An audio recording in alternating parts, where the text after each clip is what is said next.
una alteración de una estructura anatómica puntual. Entonces va a presentar un dolor abdominal siguiendo toda la secuencia fisiopatológica. Recuerdan el dolor referido, el dolor visceral, el dolor somático, ¿no es cierto? Y luego el dolor visceral y luego el somático, ¿no? Entonces, por las fibras C, fibras A. ¿Recuerdan, no, la clase pasada? ¿Recuerdan? Sí. ¿Han venido a esta clase? Entonces, siguen esa secuencia, pero como es la disrupción de un tejido, de un órgano, ¿no?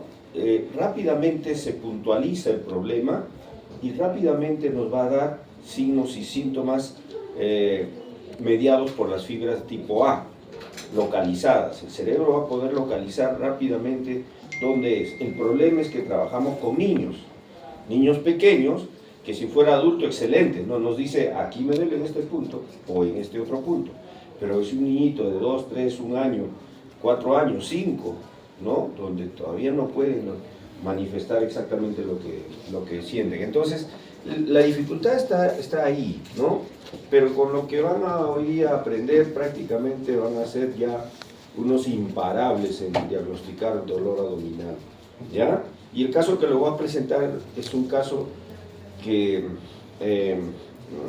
verídico, de un niñito, de una niñita de 3 años que estuvo en emergencia y que llamó el colega para ayuda diagnóstica porque le descuadraba todo. Pero como ustedes van a ver luego, es simplísimo el diagnóstico, mucho más fácil, mucho más sencillo de la que hemos visto para dolor abdominal de tipo clínico, ¿no? De tipo clínico, como la clase pasada.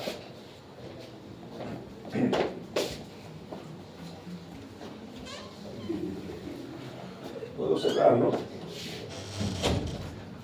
Algunos son claustrofóbicos. Muy bien. Entonces, vamos hoy día a conversar sobre este aspecto, y los objetivos de esta clase justamente son entender en qué consiste y cuáles son las características de esta enfermedad llamada dolor abdominal quirúrgico o abdomen agudo quirúrgico o dolor abdominal agudo quirúrgico. Bueno, los sinónimos, pero el asunto es que hay un problema, una fisiopatología de tipo quirúrgica, ¿ya?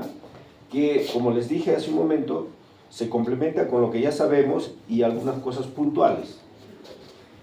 Vamos a identificar las características clínicas de estos síndromes que causan dolor abdominal de tipo quirúrgico y sus diagnósticos diferenciales. Y ustedes van a saber que solitos sacan los diagnósticos diferenciales. Vamos a conocer las características de la apendicitis aguda en niños, ¿ya? Justamente ese es el problema. Conocer el tratamiento y manejo del dolor abdominal en niños, sobre todo en niños pequeños, ¿ya? Muy bien. A ver, invitando siempre a alguien que lea el caso. ¿Puedes leer? Aunque tú leíste la vez pasada, ¿no? No. No he leído. Paciente de sexo femenino de 3 años de edad. Tiempo de enfermedad 18 horas, que inicia con fiebre, dolor abdominal difuso, se agregan náuseas y vómitos, continúa la fiebre y presenta dolor localizado en flanco y fosa ilíaca derecha. Madre refiere que la paciente siente llanto agudo al orinar. Al examen McBurney positivo y Bloomberg positivo. El diagnóstico es apendicitis aguda, el diagnóstico es situ, o falta aclarar algún dato. ¿Qué te parece? ¿Habría que aclarar algún dato o todavía prefieres escuchar la clase? ¿O quieres intentar un diagnóstico? Creo que podría intentar un diagnóstico. A ver, intenta. Puede ser. Yo creo que es apendicitis aguda. Muy bien. Buen intento. ¿Esta alumna? También, doctor, comparte el mismo diagnóstico de mi compañera. Ya. Este joven, ¿por qué tan pensativo, ensimismado, taciturno, jovicundo, enjuto, sonsudo, conmigo? ¿Ah? ¿Por qué te has preocupado? ¿No le llega la regla? ¿Ah? Ya, mucho cuidado, a estas alturas muy pronto. ¿Qué opinas? ¿Qué te parece? ¿Te atreves a dar un diagnóstico? ¿Concuerdas con tus compañeros?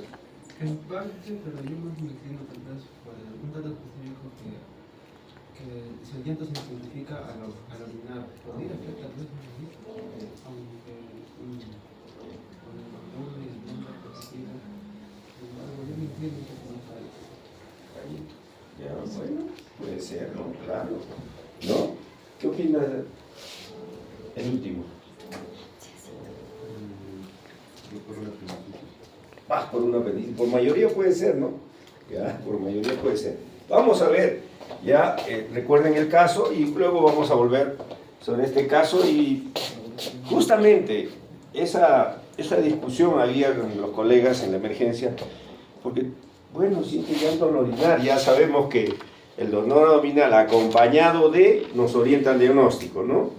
Pero, como dice su compañero, sí, pero tiene Bloomberg positivo y tiene Maburney positivo, una cruz. Claro, eso es localización exacta, ¿no? ¿Dónde queda, no?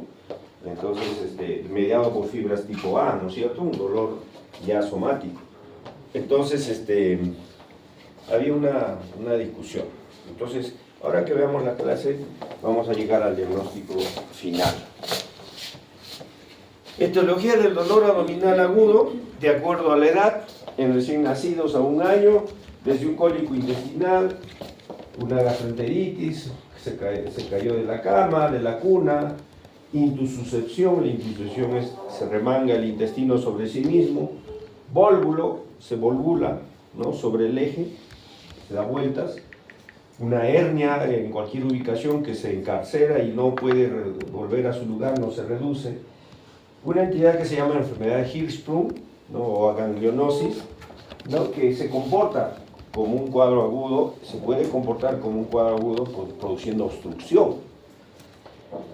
De 2 a 5 años, la apendicitis. Nosotros hemos operado niños menores de 1 año con apendicitis, pero es mucho menos frecuente. De 2 a 5 años ya la apendicitis toma el primer lugar. Y justamente ya ese es el problema, que en niños menores de 5 años llegan casi todos perforados. Porque la mamá piensa, ¿qué le va a dar apendicitis a tan pequeña edad?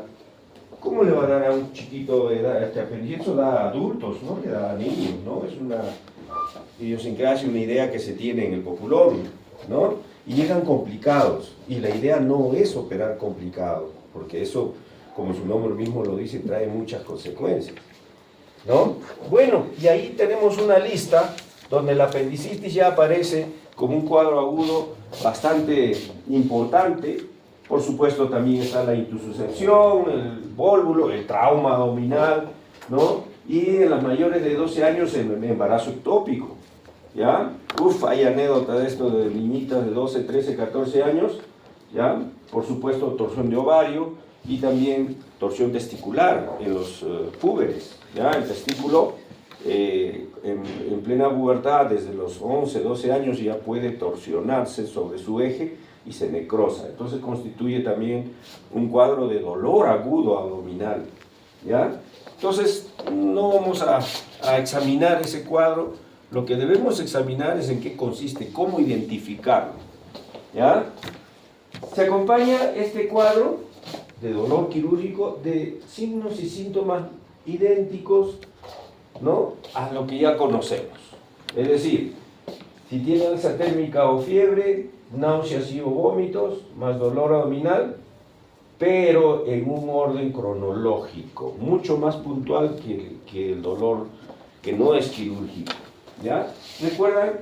La vez pasada hablamos, si a un niño le duele la oreillita, pregúntale a la mamá qué más tiene. Se agarra el oídito, doctor. ¿Será problema que le des Gasiovet, Plidan, Buscapina? Nunca le va a sanar el oído, ¿no? Es una otitis, ¿no es cierto? Recuerdan que decíamos, si tiene dolor abdominal, pregúntale qué otra cosa más, y la mamá te dice, doctor, se ha puesto amarillitos sus ojos, ¿no? Es una hepatitis, el problema es hepático, ¿no? O te dice dolor, está tosiendo, doctor, está tosiendo, o estornuda, ¿sí? Y no tose, solo estornuda, y también, cuando hay un problema viral respiratorio, hay compromiso general, ya sabemos, hemos hablado de eso, se generaliza el compromiso a predominio de las placas de Peyer y duele pues el abdomen. Y no solamente las placas de Peyer, sino los ganglios que están en el mesenterio, Y eso se llama adenitis mesentérica. ¿Ya? Adenitis mesentérica, que simula un cuadro agudo, pero solo hay que preguntar bien. Y hemos dicho que el 80-90% del diagnóstico es anamnesis. Y el dolor agudo abdominal también es así. 90% es anamnesis. ¿Ya? De tipo quirúrgico, perdón. Entonces, también tiene náuseas y vómitos por un reflejo vagal, lógico, sea donde fuera el problema. Alza o fiebre, alza térmica o fiebre, lógico también, ¿ya? Pero hay un orden cronológico que vamos a ver y que es muy lógico, no es nada del otro mundo, ¿ya? Muy bien. En resumen, miren, tan simple y puntuales, que se caracteriza por estos síndromes. ¿Te podrás aprender estos 5 síndromes para toda tu vida? Muy difícil, ¿no? Sencillísimo. Un síndrome oclusivo o obstructivo, un síndrome peritoneal, un síndrome perforativo, síndrome hemorrágico y síndrome de torsión. No vas a encontrar otra cosa más en el abdomen. No existe otra cosa. Estos 5 síndromes. ¿Ya? Como les decía, la clase anterior era la más difícil, esta es más puntual. Entonces vamos a analizar cada uno de ellos. Vamos a ver qué es el síndrome obstructivo. Y ustedes van a encontrar la respuesta. Supongamos que en la mitad del intestino, en la mitad de todo el recorrido intestinal, ¿no? Estómago, duodeno, yeyuno, ilion, y entre el yeyuno y el ilion, más o menos en ese recorrido, cintus septa, ¿no? Como si te remangaras, se mete el intestino y se va, y va creciendo, va metiéndose más, y el otro se va sobreponiendo más, ¿ya? Entonces llega un momento en que corta la circulación y se necrosa el que está adentro. La manga que está adentro se necrosa. Por supuesto, es un desastre, ¿no? Eso, ¿ya? Pero inmediatamente empieza a remangarse, a los pocos minutos que empieza a remangarse, produce obviamente dolor. Y la mamá lo puede confundir con cualquier dolor, pero el alimento ya no pasa, o el contenido, porque ahí ya no se llama alimento, se llama contenido intestinal, se llama quilo. El quilo ya no pasa, se va deteniendo hasta que, como va avanzando, la intusocepción, finalmente no pasa, se obstruye. Entonces, cualquiera que sea el problema que causa obstrucción, en este caso estamos hablando de una intusocepción o invaginación, podemos hablar de un vólvulo, ¿no? De intestino medio o de colon, ¿no? Sea cual fuere. El asunto es que no hay pase. ¿Qué pasa la parte proximal a la obstrucción? ¿Qué pasa con el contenido? ¿Qué creen que pasa? Si ya no hay tránsito, se va a ir acumulando y eso causa distensión. ¿Distensión de acá para acá? ¿O distensión de acá para acá? ¿O distensión total? En mi abdomen superior, suponiendo que fuera esto. Estoy tomando como ejemplo. De ahí ya se deduce lo demás, ¿no es cierto? Si la obstrucción fuera en colon descendente, como en Hirschsprung, ¿cómo sería la distensión? Global, total, ¿no? La vez pasada, pues, creo que les conté en la clase pasada, el R3 me llama, doctor. Hay un niñito de un añito que está distendido el abdomen y no hace posición. A ver, su opinión.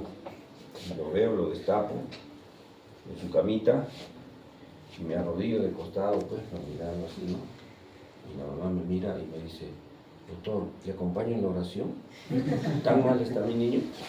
No, señora, le digo, estoy viendo el perfil de la... ¿Para qué estaré viendo el perfil de la distensión?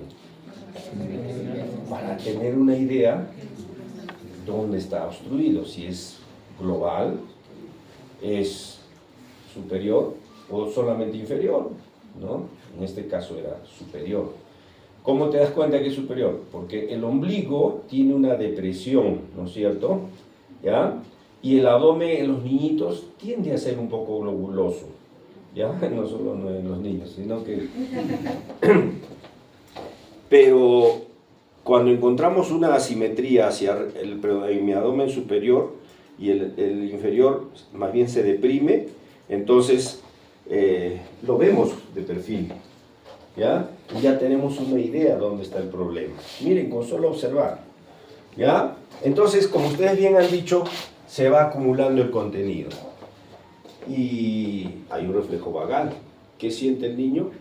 Aparte del dolor abdominal, náuseas. Como se sigue acumulando, ¿qué sigue? Vómito. Muy bien, entonces ya tenemos náuseas y vómitos, distensión abdominal y obviamente de fondo el dolor, ¿no es cierto? El dolor abdominal. Miren cómo se han agregado varios signos y síntomas. Y hacia abajo, ¿qué pasará? Hacia abajo, de la obstrucción. ¿Pasará gases? No pasa gases, ¿no es cierto? ¿Encontrarás ruidos hidroaéreos por debajo? No, no. ¿Ya? Entonces, por encima, si estás en las primeras horas, vas a encontrar signos de lucha, unos ruidos hidroaéreos timpánicos, donde el intestino está tratando de revertir esa situación con contracciones peristálticas fuertes, espasmódicas, ¿no? Entonces, que producen más dolor abdominal. Entonces, hacia abajo no pasa el gas. ¿Eliminará flatos? Ausencia de eliminación de flatos. Estuvo haciendo deposición hasta ayer, pero hoy día ya no ha hecho, toda la noche no. Entonces, es lógico que ya no haya deposiciones. ¿No es cierto? Todo es lógico lo que hemos dicho. ¿O hay algo extraño, extraordinario? No, eso es lógico. ¿Ya? Entonces, cuando el trayecto del tubo digestivo se obstruye, se interrumpe el tránsito, la porción proximal se distiende, los jugos intestinales se acumulan, la interrupción del tránsito hace que no progresen los gases y no elimina flatos, ¿no? La distensión abdominal que hemos dicho, dependiendo de la zona, los vómitos y finalmente todo acompañado, siempre con dolor abdominal. Eso es toda la característica de una obstrucción, ¿ya? Y es muy sencillo diagnosticar esto, es muy sencillo. Entonces, hay dos tipos de obstrucción, una obstrucción mecánica y una obstrucción adinámica o paralítica. Entonces, por ejemplo, un niñito de 2 añitos que había estado con diarrea 3 días, ¿no? Diarreas, y el colega me dice, doctor, está distendido el abdomen, parece que está obstruido porque ya no hace deposiciones y está vomitando, ya no elimina flatos, se lució con todas las características de un síndrome obstructivo. ¿Y qué más? Antecedentes, 3 días de diarrea, ha estado con diarrea hasta ayer en la tarde y de ahora nada de nada y está, pero una pelota. Lo examino y le pregunto la historia a la mamá, la historia de una infección intestinal, de una diarrea, ¿ya? Y le digo, ¿le has hidratado? ¿Le has repuesto? ¿Cuántos miliequivalentes de potasio pierde por cada litro de diarrea? Pero ya está empezando a indicar el colega, no se acordaba en ese momento, yo prefiero decir eso, ¿no? Entonces ahí está el problema, esto no es obstructivo mecánico, esto es adinámico. De tanto perder potasio por la diarrea, se paraliza el intestino, se paraliza y no pasa nada, no hay peristaltismo, ni gases, ni contenido, nada de nada. Y se distiende porque todo el intestino se paraliza, ¿ya? Eso es adinámico, ¿ya? Porque falta dinamia, ¿de acuerdo? Hay que tener muy importante en cuenta eso. Y lo otro es la enfermedad de Hirschsprung.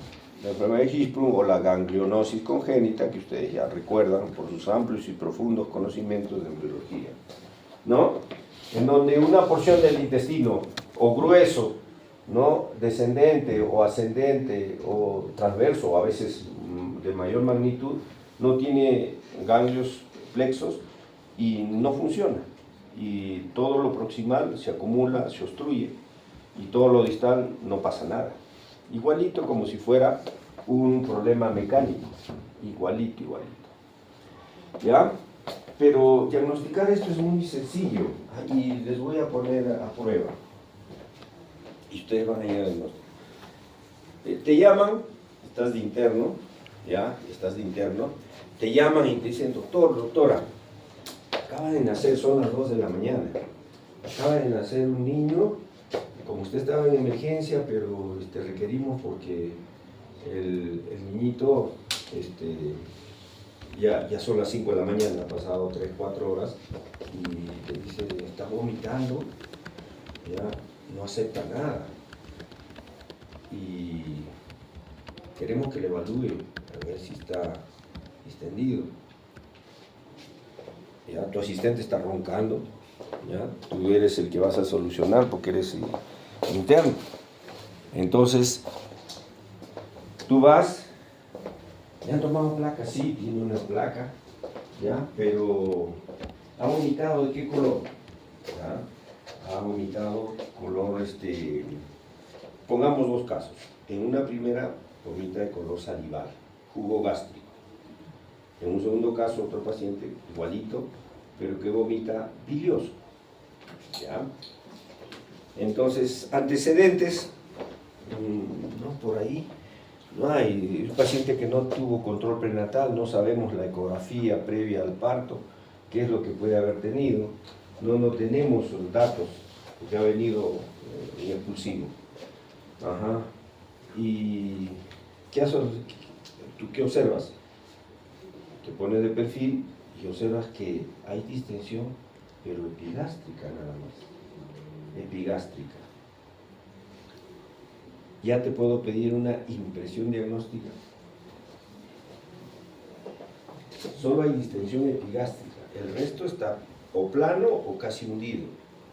El resto del abdomen está con depresión y solamente el estómago, la porción epigástrica, y todavía no has visto la placa, está distendido. ¿Qué crees que pueda pasar? Con lo que hemos conversado, todo lo anterior a la obstrucción se distiende.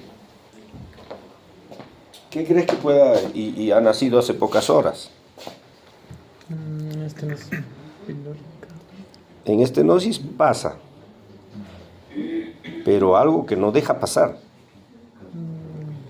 Una atresia, ¿no es cierto? Una atresia, ¿no es cierto? Si es un recién nacido, hay que pensar en una atresia. Pero solo el estómago, y tú la escuchas, y escuchas peristaltismo solo en el estómago. Y es más, hay un signo que se llama signo de reptación. Tú ves ahí cómo el estómago está tratando de vencer la resistencia, ¿ya? Pero obviamente no va a poder, ¿no?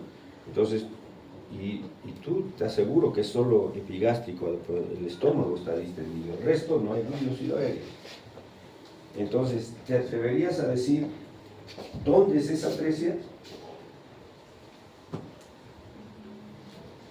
Atrévete. Piensa en lo lógico. Ya, si no fuera en el píloro, porque después de un caso donde sale bilis, un vómito bilioso, eso ya te descarta el píloro, ¿no es cierto? Si tú ibas a cerrar el píloro no sale bilis, ¿no? Entonces, duodenal, ¿no es cierto? Porque si es yeyunal ya se distiende más abajo, pero está solo distendido el estómago. Entonces tú dices, ajá, sacas tu cuenta, distensión epigástrica, signo de irritación, de lucha, ¿no? Vomita y su vómito es, pongamos bilioso, ya, bilioso, ya, sospechas y dices una atresia duodenal. ¿Está bien? Con razón, ¿no? ¿Estamos de acuerdo? Pero en esa atresia duodenal, tú dirías que es preampular o posampular. ¿Ampular? ¿Saben de qué hablo? ¿Ampular? Ah, ya, la ampolla de vaso. ¿Preampular o posampular? Posampular, ¿por qué? Porque el vómito era bilioso. Y si no fuera bilioso, preampular. ¿Ya? Y dicho y hecho, ves la placa y ves una atresia duodenal preampular en un caso y posampular en el otro. Pero antes de eso tú ya llegaste al diagnóstico. Para llegar al diagnóstico, ¿necesitaste de la placa que le habían tomado? No. Tu lógica, tu sencillez. La medicina no tiene por qué ser complicado. Es más, la medicina es la carrera más fácil de todas las carreras. Más sencillo, más complicado es ser chef. Porque tiene que darle el punto exacto. Eso es más difícil. ¿Ya? Entonces, miren cómo han dado el diagnóstico. Preampular, posampular y una atresia duodenal. Sencillo, ¿no? Ya están campeones en detectar atresias duodenales. Entonces, frente a un síndrome obstructivo, ¿no? Puede ser esto alto, medio, bajo, a nivel del ángulo de Trace, entre el ángulo de Trace y la válvula ileocecal, por debajo del ángulo de la válvula ileocecal, ¿no? Y cuyos síntomas ya hemos dicho: vómitos, dolor abdominal, distensión abdominal, ausencia de expulsión de flatos, ¿no es cierto? Y las causas, todas estas causas, yo estoy seguro que tú le diagnosticas poniéndote a rezar al borde de la cuna o del incubador. Pero primero con criterio, pues, la anamnesis, ¿no? Pero a veces ni anamnesis tienes, ¿no? Pero ahí viene, pues, qué eliminó, cómo está evolucionando, lo miras, observas. Y hemos dicho que el pediatra tiene que ser muy observador, ¿no? Bueno, eso es cantado, hasta el vigilante da el diagnóstico, ¿no? ¿Ya? ¿Eso es una obstrucción o no? Por debajo, radiográficamente, esto es para corroborar el diagnóstico. Todo esto está distendido, ¿no? Por encima del ombligo está distendido en el paciente. Tú ya llegaste al diagnóstico, ¿ya? Probablemente una intususcepción, o un vólvulo, o una apendicitis complicada. Puede ser. Pero el asunto es que hay niveles y debajo de los niveles no pasa el gas. ¿No es cierto? Esto te confirma que es de tipo mecánico, obstructivo. ¿Ya? Pero para eso tú ya te paseaste con el diagnóstico, pues. ¿Ya? Veamos el dolor abdominal. ¿Hasta qué hora la clase de delegado? Hasta las 5:20. 5:20. 5:09. 20. Se quedan con el otro grupo. Miren, el dolor agudo quirúrgico por peritonitis. El espacio del peritoneo parietal que recubre la cavidad abdominal con el peritoneo visceral que recubre las vísceras, ¿ya? Puede ser ocupado en forma patológica por cualquier motivo, por sangre, por pus, por bilis, por jugo gástrico, por diferentes sustancias, todas ellas irritantes altamente, ¿ya? Y que producen dolor, pues por la irritación del peritoneo es muy doloroso, por la irritación intensa que producen estas sustancias. Y cuando está irritado el peritoneo se llama peritonitis, cualquiera que sea ¿ya? Entonces, ¿qué va a tener? Por lógica, el dolor abdominal, vómitos y fiebre, porque cualquiera que sea, ¿no? Se va a ir complicando, se va a ir infectando y finalmente va a producir más fiebre, ¿ya? Esto de la fiebre vamos a tomarlo muy en cuenta, ¿ya? Recuerden lo de la fiebre. Entonces, la característica de la peritonitis, como es generalizada, cualquiera que ocupe ese espacio, es resistencia muscular, ¿ya? Como ustedes lo saben. ¿Ven? Nada del otro mundo. Pero en niños menores de 4 años no hay resistencia muscular. Y eso no lo saben los cirujanos de adultos, no sé por qué. En los niños menores de 4 años no hay. ¿Por qué creen? A ver, ¿alguna opinión? ¿Por qué creen? ¿Alguna opinión? A ver. ¿No opinan? ¿Por qué no habrá resistencia?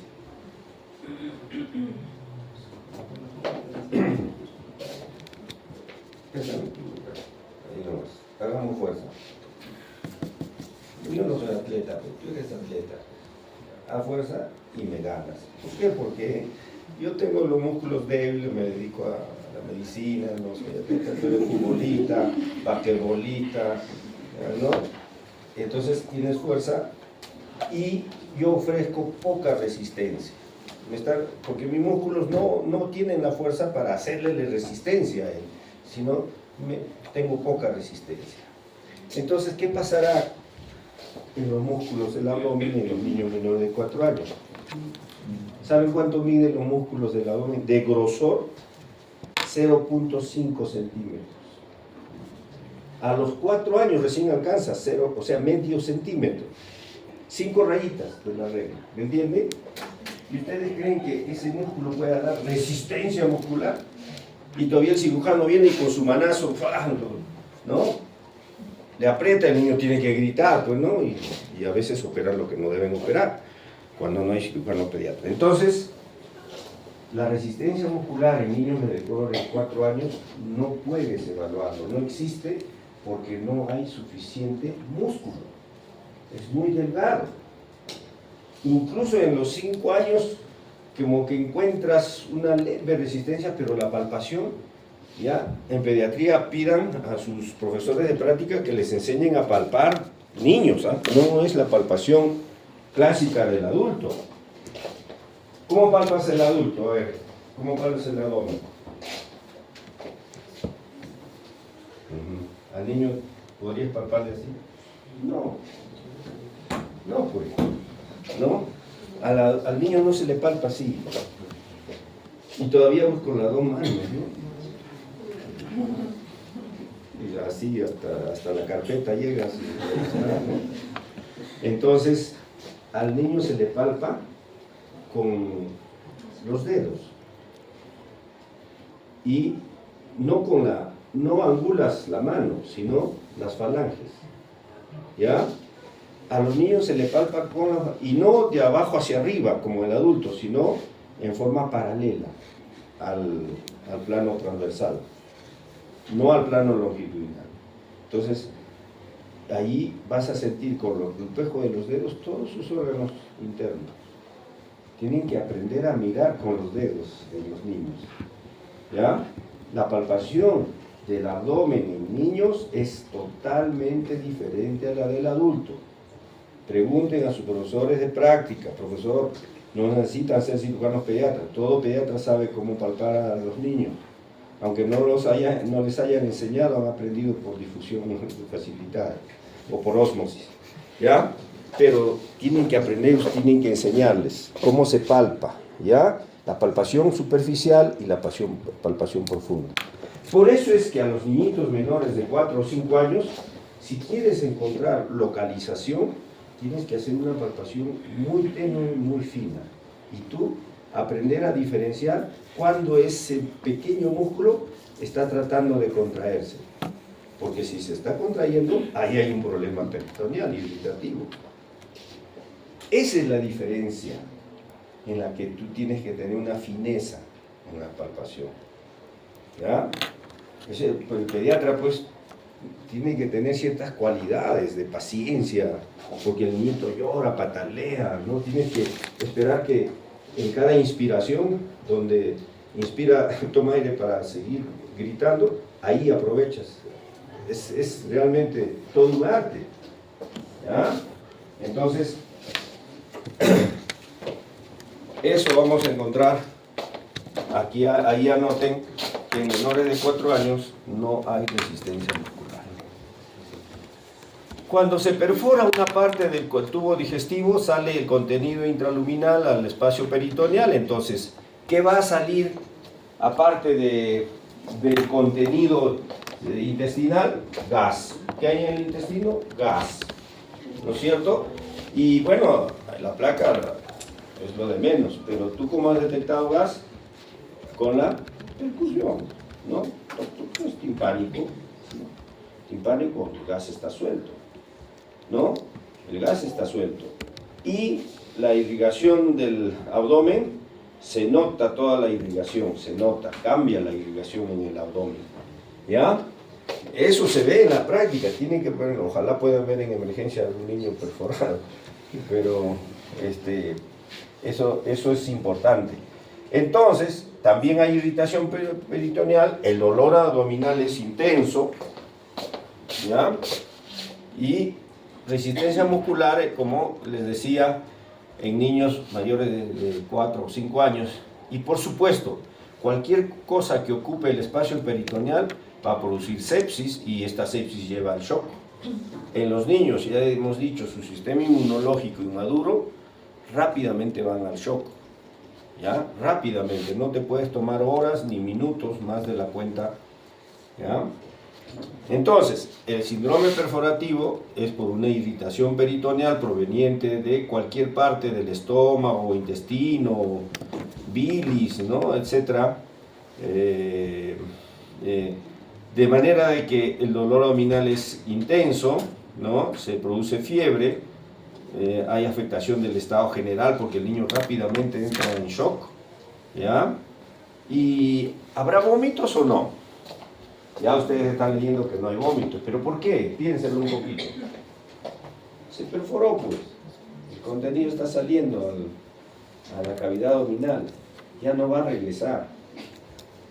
No va a regresar, pero cuando ustedes examinan ese abdomen, obviamente no es nada normal. ¿Ya? Entonces, todo es la lógica. Un síndrome hemorrágico muy parecido. La sangre produce irritación peritoneal, ¿ya? Las causas, N causas. El asunto es que ustedes, ¿ya?, puedan saber identificar. Dolor abdominal intenso, palidez, sudoración, y que puede llegar al shock. ¿Cómo identificamos? Rapidito les cuento una historia. Hace 8 meses, 10 meses. Estaba atendiendo yo la emergencia y ya me iba a retirar. Ya llegaba mi turno al final y en eso entran corriendo, patean la puerta. Ya la gente gritaba y un niñito de 5 añitos, ¿no?, que también lloraba y gritaba, ¿no?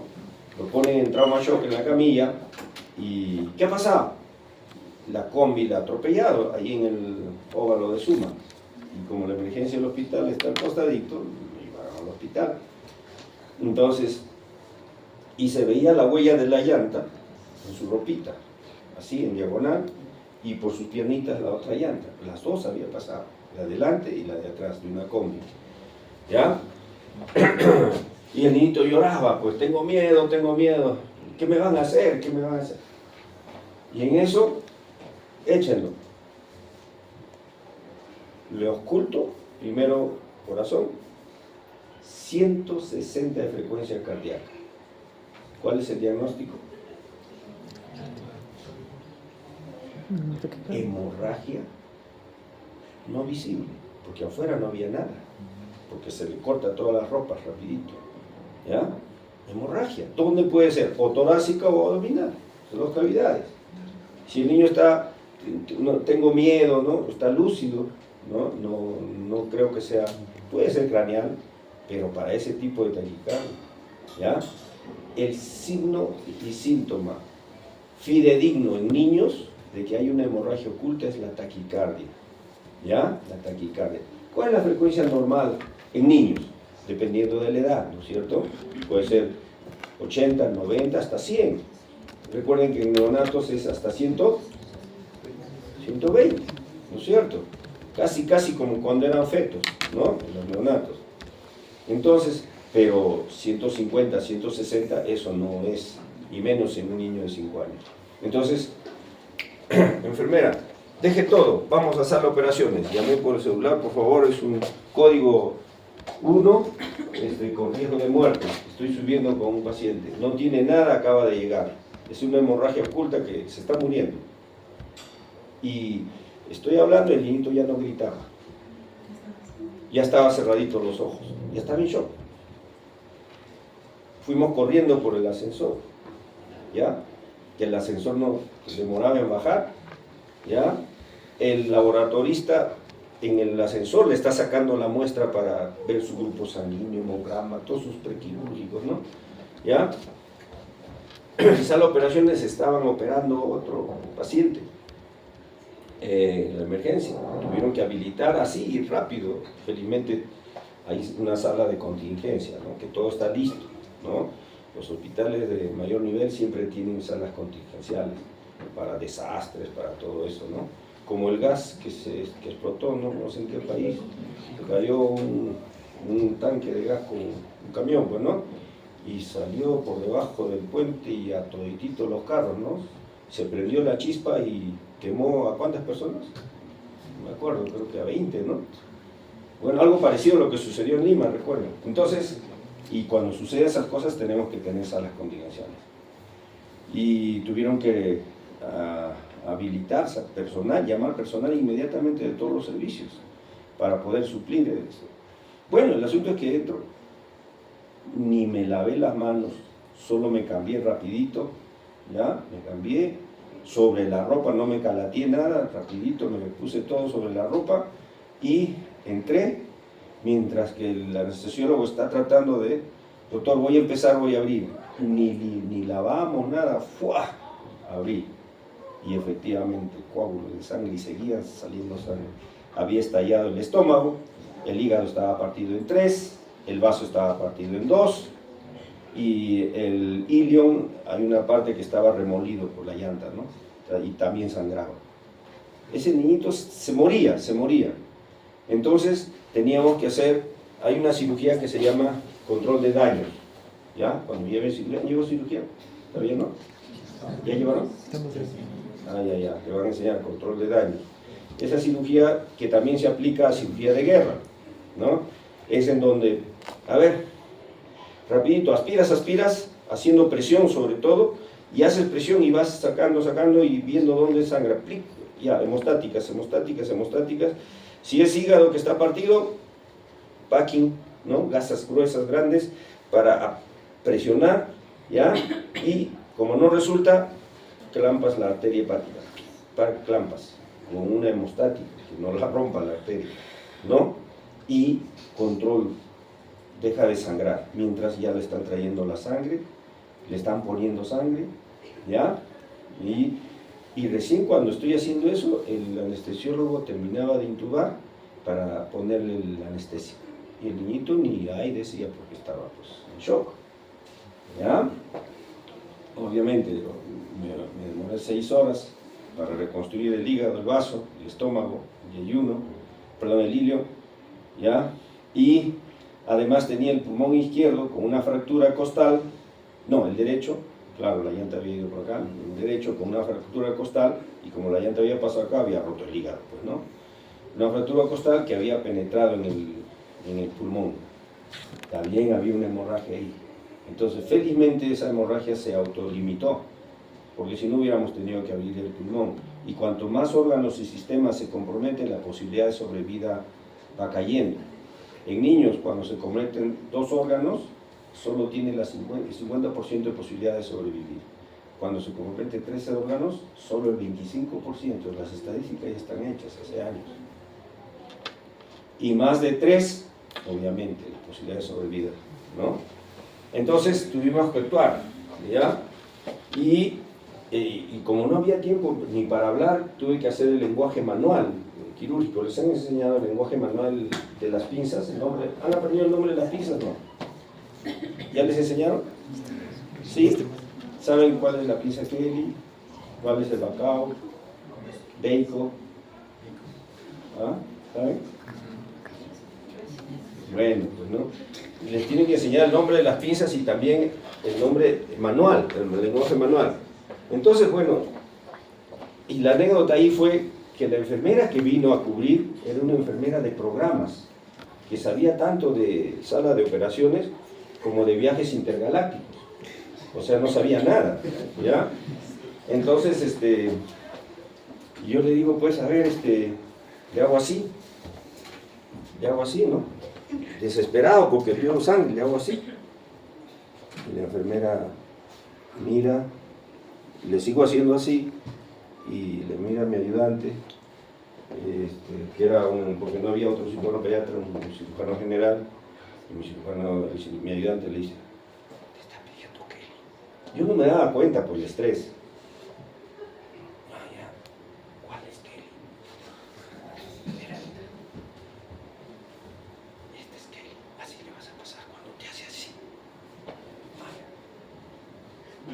otra. Bueno, ¿ya? Entonces, le hago así. Como no recibo nada, le hago así. ¿Ya? Ustedes saben qué significa esto, pues, ¿no? Y esto también, ¿no? ¿Esto qué significa? Gasa húmeda. Y esto, gasa seca. ¿Ya? Entonces, y dice que mi ayudante me cuenta luego que la enfermera, ¿qué pensaría? Pues que le estoy haciendo, ¿no? ¿Ya? Entonces, dice que sus ojos se puso de otra, cambió su rostro por lo poco que se le veía y que como que rechinaban sus dientes, ¿no?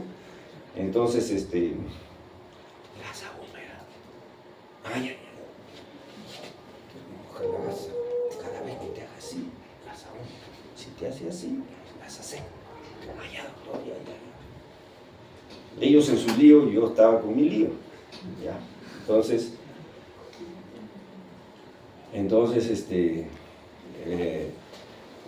esto, ¿qué significaba? ¿Qué le estaba pidiendo? ¿Ya? Esto es diferente a esto. Cuando hago esto, así, es pinza de disección con uña. Y cuando hago así, pinza de disección sin uña. Y cuando hago esto es pinza Kelly. ¿Ya? Entonces, cuando hago esto, es pinza Bacon. Esto de canastilla, pinza Bacon. ¿Ya?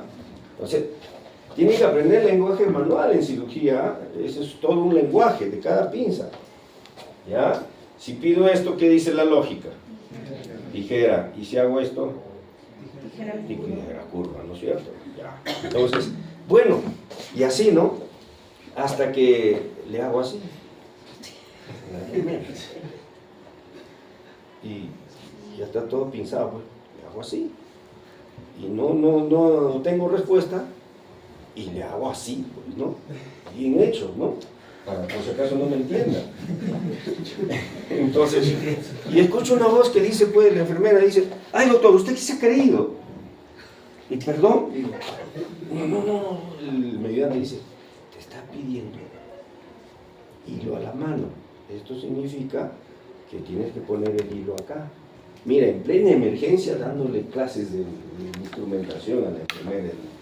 La verdad que yo no me había dado cuenta, si no la hubiera botado y yo mismo hubiera agarrado mis pinzas. Porque en esas alturas, si me ponen un personal pues que no meritaba, en vez de ayudar, está dificultando. Es diferente. No, y si le hacía 2 veces, era porque quería 2 hilos a la mano.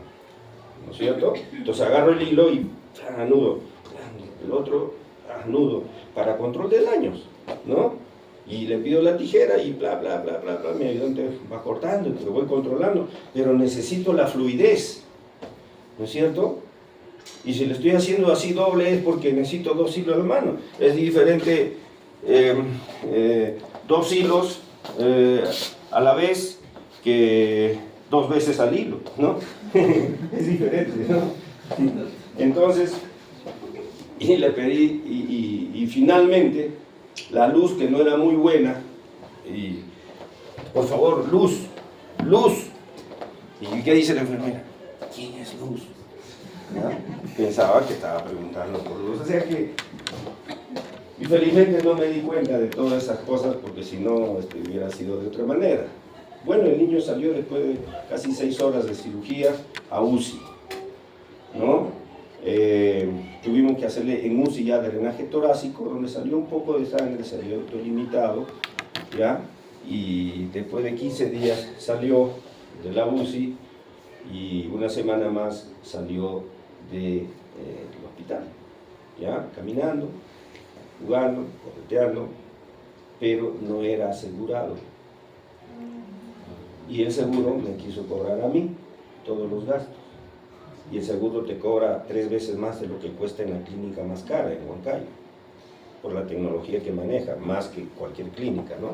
Entonces el seguro es muy... Y me llega una carta, pues, su deuda es 85.000 soles. ¿Qué? con descuento, me habían hecho un descuento por ser trabajador. 40%, o sea, ¿cuánto era? 120.000. Entonces, hablé con el gerente, pues, o sea, yo salgo una vida y voy a pagar por eso. No, ¿qué ha pasado acá? Que no sé cuánto. Los administrativos ineptos, entrados por los partidos de turno, no saben diferenciar las cosas. Todo un papeleo que demoró como 2 meses para aclarar la situación y la familia indigente prácticamente tuvo que asumirlo el Seguro Social. Claro que me advirtieron. Primero pregunta si está asegurado, pero en ese momento, ¿qué va a hacer? ¿Ustedes creen que está bien que pregunte si está asegurado para salvarle o no la vida? ¿Ustedes lo harían? No, pues no es cierto, hay que salvarlo. Muy bien, entonces el síndrome hemorrágico, la taquicardia, es muy importante. El síndrome de torsión, como ven, todo es fácil, ¿ya? Es cuando se tuerce un tumor o un órgano que tiene hilio, que tiene pedículo. En el caso de la mujercita, los ovarios, cuando hay quistes, se tuercen los ovarios y producen un dolor agudo, muy intenso, ¿ya? De inicio generalmente brusco, ¿ya? Y presenta vómitos por un reflejo vagal muy intenso. En los varones ocurre por torsión del testículo, ¿ya? Sea izquierdo o derecho, pero nosotros hemos encontrado que el que más frecuente se torsiona es el izquierdo, también el derecho, pero más frecuente. Bueno, el apendicitis, aquí vamos también a analizarlo un poquito más. Como les decía, hay una alta tasa de diagnóstico perforado, con perforación, ¿ya? 100% de los lactantes llegan perforados y complicados. Ya le han dado, han ido a la farmacia, le han dado Bactrim, le han dado esto, le han dado lo otro. Ya pasó una semana y cuando el bebito ya está prácticamente y lo trae con el abdomen distendido, séptico, en shock, ¿ya? Complicado. En menores de 2 años, miren, un porcentaje de pacientes que vienen perforados, ¿ya? Complicados, con peritonitis. Y en menores de 5 años, la mitad llegan perforados, ¿no? Entonces, otra de las causas que no se localiza con un plastrón, ¿saben lo que es plastrón? Cuando el epiplón envuelve, cuando el apéndice se supura, hace pus y lo envuelve el epiplón, ¿no? Y revienta el apéndice, pero ahí está toda la pus envuelta, localizado ahí, no se disemina todo el abdomen, y hace una peritonitis localizada por un plastrón, ¿no es cierto? Eso se llama plastrón. En los niños menores de 5 años no existe eso. ¿Por qué? Porque el epiplón, ¿saben lo que es el epiplón? ¿Sí? Es la membrana, una serosa que cubre como un mandil a todas las vísceras. Es corto, no llega a cubrir todavía el ciego ni la mitad de la porción ascendente del colon. Entonces no hacen peritonitis localizada, se disemina porque no hay epiplón que lo neutralice, ¿ya? Entonces por eso, la razón, el epiplón corto, ya en menores de 5 años, y eso hace que rápidamente haga sepsis y se muera, produce. Menores de 5 años es alta la mortalidad en hospitales donde no hay especialistas en este respecto, ¿ya? Y ya les dije, a mis niños menores de 4 años no presentan abdomen en tabla. Ahí pongan que mide 0.5 o menos, ¿no? Centímetros de grosor el músculo. Y aquí, en este video, les voy a explicar lo que para muchos es muy difícil de entender. No tiene sonido, pero a ver cómo hacemos.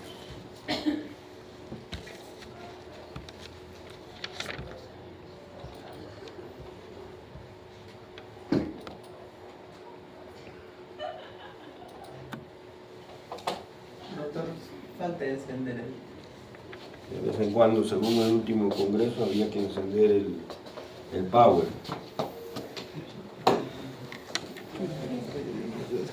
Acá está colgadito, ¿eh?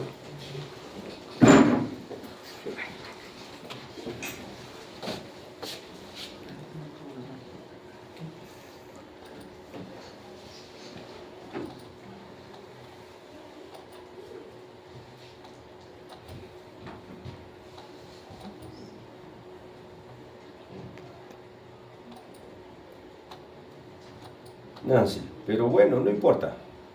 Nancy quiere decir no, ¿no? Ya, yo le voy a explicar. Mire, ¿qué ocurre en una apendicitis normal, adulto o niño? ¿Ah? Observen, viene el coprolito. El coprolito es un pedacito de deposición, porque ahí ya es deposición. Se mete al apéndice, normalmente debe volver a salir, entra otro, vuelve a salir, pero por alguna razón se queda atorado.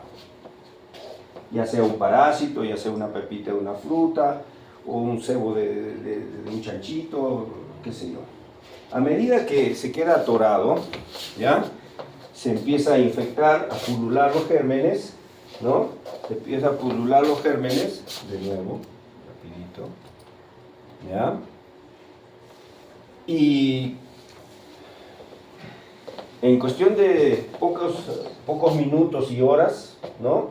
Se empieza a llenar de pus y hay una pequeña ruptura, fisuras, o sea, una microperforación, o también le llamamos translocación bacteriana al exterior, al espacio peritoneal. Todavía no ha reventado, pero ya hay translocación bacteriana, ¿no es cierto? Es decir, en la fase supurada ya los gérmenes han salido al exterior y esa translocación bacteriana ya está infectando el peritoneo, ¿ya? Muy bien, miren, así de simple es la peritonitis, pero acá lo analizamos. ¿Qué pasa cuando el apéndice se obstruye? ¿Qué intenta hacer el organismo como mecanismo de defensa? Ahí. Se obstruyó. ¿Qué hace el intestino? Trata de expulsarlo. Entonces, sientes un dolor. En general, todo el intestino empieza a aumentar su peristaltismo para tratar de hacer avanzar. El intestino no tiene ojos ni oídos, no sabe que se ha atorado en el apéndice, solo detecta que hay un atoro en algún lugar y todo el intestino empieza a peristaltismo intenso y eso produce dolor tipo cólico. Son retorcijones. Difuso, de tipo visceral, mediado por fibras de tipo C, ¿ya? Entonces, ¿y qué más hace para defenderse y tratar de expulsar esto del organismo? Reflejo vagal, náuseas y vómitos. ¿Están entendiendo? Mira, vamos paso a paso. Estamos describiendo los signos y síntomas mientras va avanzando el proceso, ¿ya? Muy bien. Ya tiene dolor abdominal, sensación nauseosa, vómitos, dolor abdominal, retortijón tipo cólico, ¿ya? Empieza a pulular la infección interna hasta que se produce, empiezan a salir las primeras bacterias, ¿ya? Empieza a salir ya a punto de perforar, ya las bacterias salen, caramba, se salieron demasiado. ¿Ya? Entonces, ahí al salir las bacterias, los gérmenes van a ingresar, porque el peritoneo es muy irrigado, a toda la economía, no solamente a esta partecita. Como acá está interrumpido, inclusive la irrigación, por el edema que ha habido acá, se interrumpe la irrigación, disminuye y se interrumpe. Entonces, no hay forma que los gérmenes lleguen a toda la economía. ¿Cómo llegan?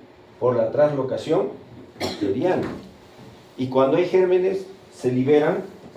¿Qué se liberan? Anticuerpos, tromboxanos, interleuquinas. Interleuquina 6, interleuquina 2. ¿Y qué produce la interleuquina 6? Fiebre. La 1 y la 6 producen fiebre. ¿Recuerdan?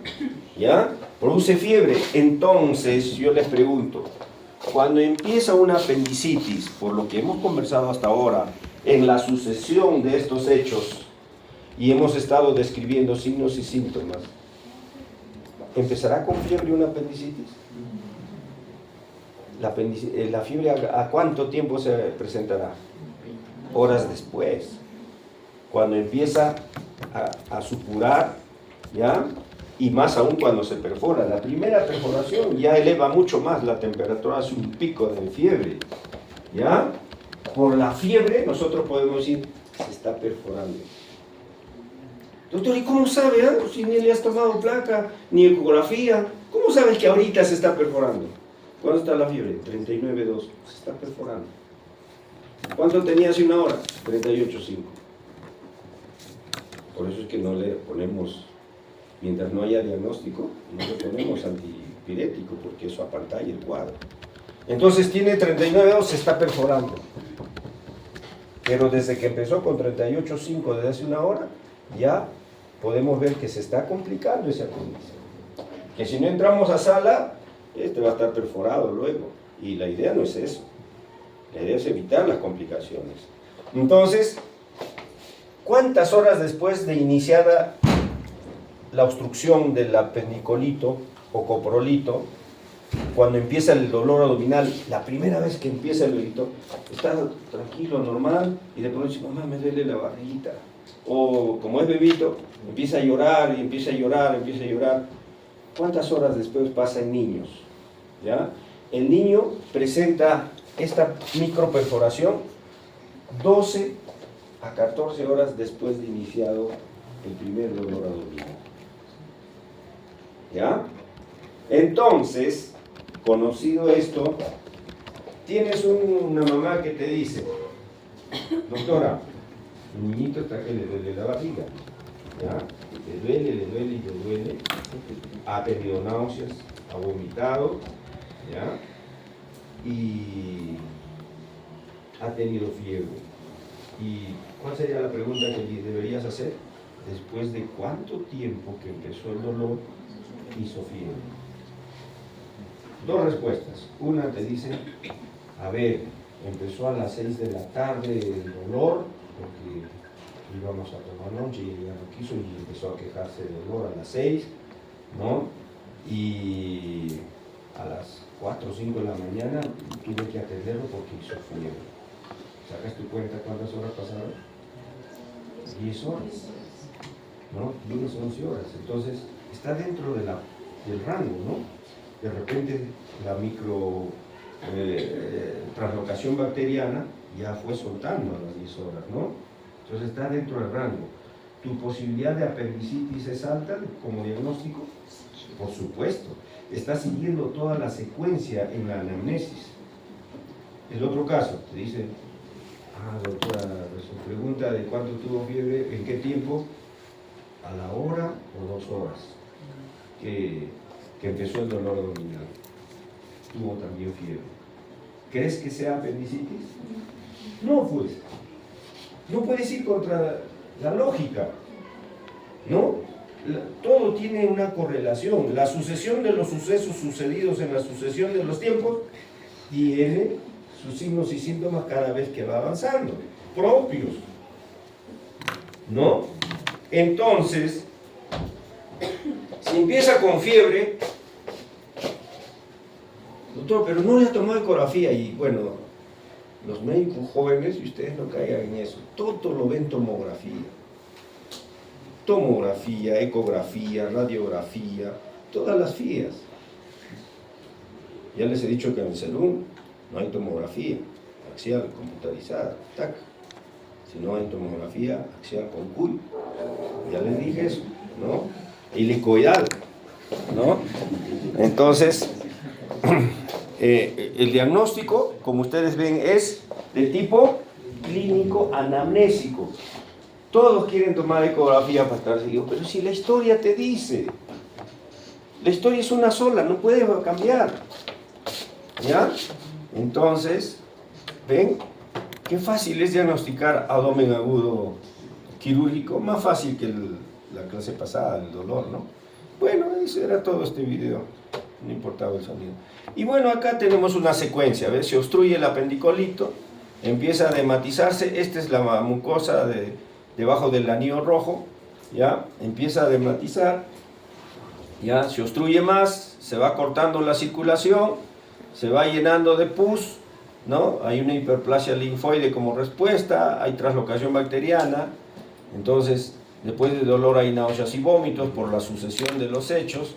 Y cuando ya hay en la fase supurada, hay translocación bacteriana, ya está empezando la pus a resumir, por decirlo de alguna manera.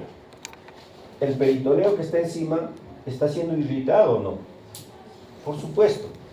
Y ahí viene el otro tipo de dolor. Lo que era visceral ahora es somático, ¿no? Y ya aparece ¿qué signo de? Signo de Robson, signo de Bloomberg, etc. Todos los signos patológicos empiezan porque ya, y peor, si hay perforación, eso hasta lo diagnostica cualquiera, ¿no es cierto? Si se perforó, ya el diagnóstico es más que evidente, ¿ya? Entonces, esa es la secuencia. Y miren la fiebre, ¿ah? La fiebre aparece mucho después, ¿ya? Y hemos dicho, si está entre las 12, 14 horas, y si está entre 11, 12, 10, no lo descartes. No lo descartes. En la medicina siempre hay que tomar sus precauciones. Pero si está a las 6 horas, ¿lo descartas o no? ¿Qué dices? A las 6 horas de iniciar el dolor abdominal presenta fiebre. ¿Lo descartas? Lo alejas, porque no cuadra. A las 6 horas de iniciado el cuadro, no puede presentar dolor abdominal porque así no evoluciona una apendicitis. No puede tratarse de una apendicitis. Hemos dicho que demora 12 a 14 horas. 6 horas, a no ser, por eso no lo alejas, no lo descartes, porque hay muchas malas informantes, muchas mamás. O el pediatra es malo sacando información. Para ser pediatra, buen pediatra, hay que ser chismosazo. Porque el chismoso o chismosa, ¿qué hace? Saca información, ¿sí? Saca información, quiere saber lo ajeno. Le gusta interesarse y saber de todos, de los demás. Lamentablemente, el pediatra tiene que ser el campeón de los chismosos. Tiene que saber sacarle la información, ¿no? Si te dice, por ejemplo, a mi hijito le duele desde anoche la barriguita, pero ¿a qué hora? A las 8 de la noche le duele la barriga, sí, porque no quiso cenar. ¿Y la fiebre desde qué hora? A ver, la fiebre a las 10 de la noche. ¿Lo alejas o lo consideras como apendicitis? Lo alejas, pero ten cuidado, ¿has preguntado bien? Porque la pregunta que siempre debes hacer es, señora, usted dice que a las 8 se le empezó a dar la barriguita, a las 4, a las 2, previo al dolor, a mediodía, no, doctor, a mediodía no quiso, solo tomó agüita y quiso ir a su cama porque dice que se sentía mal. No me supo decir qué cosa, pero se sentía mal. ¿El tiempo de enfermedad arranca desde las 8 de la noche o desde mediodía? Desde mediodía. Y si a las 12 pues, sucedió eso, a las 10 de la noche, ¿cuántas horas van? Entonces, ahora sí es apendicitis o no. ¿Pero qué falló? ¿Por qué no diste el diagnóstico? Por una mala anamnesis. ¿Se dan cuenta? El pediatra tiene que saber sacar información. Y el 90% de colegas pediatras recontraespecialistas no sacan buena información. Por eso es que a veces se resulta gracioso que te llamen por un diagnóstico tan evidente. Y su excusa, su experiencia, doctor, su experiencia. No es experiencia, es fisiopatología, nada más. Es fisiopatología, no es experiencia. Ya, joven, no se olviden de esto. Y sacar información al paciente, pero también tienes que saber conducir, no sugerirle a la mamá que diga tal o cual cosa. La vez pasada una señora, doctor, mi niño empieza su dolor de barriga a las 4 de la mañana, porque yo me levanto a las 3:30, porque tengo que ir al mercado, como tengo muy juguería, voy a comprar las naranjas al mercado mayorista, ¿no? Y cuando llegué a su cama, se quejaba de dolorcito, Y que le pregunté qué te duele y vi que no dormía y sí, mi barriga me duele. Entonces encargué a mi hijita que le prepare un mate. Entonces yo me fui, como a esa hora no hay farmacia, me fui al centro a buscar la farmacia. De paso que me iba al mercado a comprar mis naranjas y llegué al mercado, no había nada abierto, pero sí estaban las naranjas. Y recién llegadas las naranjas, porque yo compro naranjas de la selva, pues son más jugosas.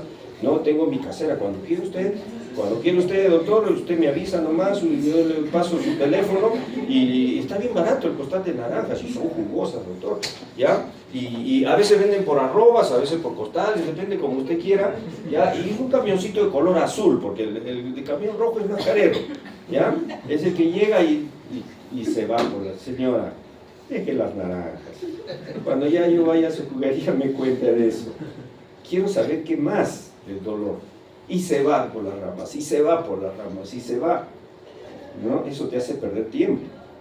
Entonces tú tienes, a eso me refiero, que tienes que conducir la anamnesis. Hacerle preguntas específicas. Realmente, ¿desde qué momento lo notaste mal? Y desde ese momento, ya a las 12 del mediodía, a las 3 que tuvo, no, seguía durmiendo. A las 5 le llamaron a jugar, no quiso jugar. Tú estás viendo de que es el cuadro abdominal que empezó a las 12. Y a las 8 ya me dijo que le dolía la barriga. Y a las 10 tuvo fiebre. El diagnóstico está hecho, ¿o no? El diagnóstico está hecho, solo con anamnesis y con una cronología hecha por ti. ¿Ya? Por eso la medicina es un arte. ¿Ya? Entonces, para el diagnóstico, ¿cuál es importante? El orden de la aparición de los síntomas. En todo lo quirúrgico es eso. Y es lógico, si se obstruye el intestino, empezará con fiebre.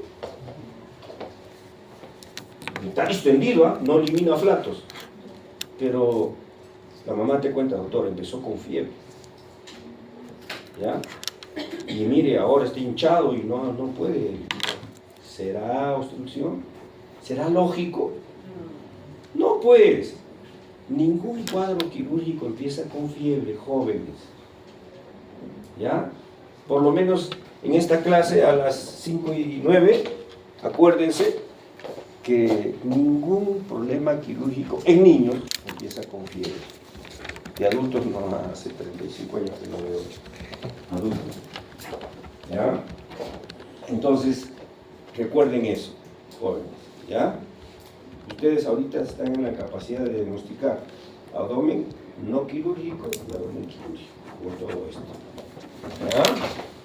Ahora, de los síntomas acompañantes, por supuesto es importante los vómitos, la diarrea, la fiebre, en qué momento, otros síntomas urinarios, ginecológicos, ¿no? Para tener una mejor idea, la exploración física, bla bla bla bla bla bla bla bla bla bla bla bla bla. Si sabes la fisiopatología, esto sale por sí solo, ¿o no? Sale por sí solo, pero que esté ahí, pues, bla bla bla, ¿ya? Localización, hipocondria, el otro, ya, que esté ahí, pues, ya, para documentar la clase, ¿ya? ¿Ya? Pero a mí me interesa que ustedes sepan. El análisis de sangre, el hemograma, leucocitosis con deviación izquierda, siempre va a haber cuando ya el proceso está en una apendicitis. ¿Cuándo se elevará los leucocitos? Cuando está de las 10 horas para adelante, ¿no?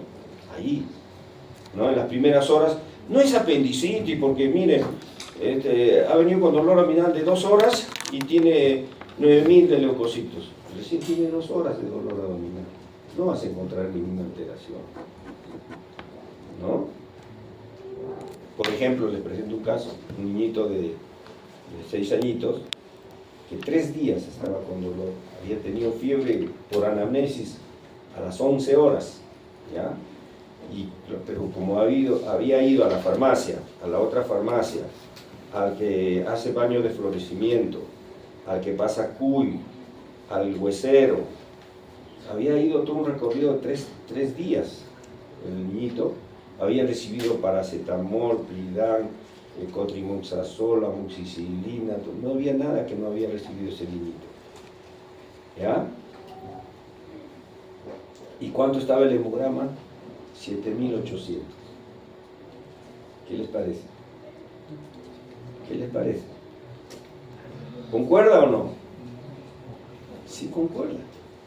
A ver, por eso le digo, la medicina es lógica nada más. Lo que pasa es que este niño, en los primeros días, cuando empezó a las 11 horas, probablemente su hemograma estaba en 15.000, ¿no? Cuando se perforó, estaría en 20.000.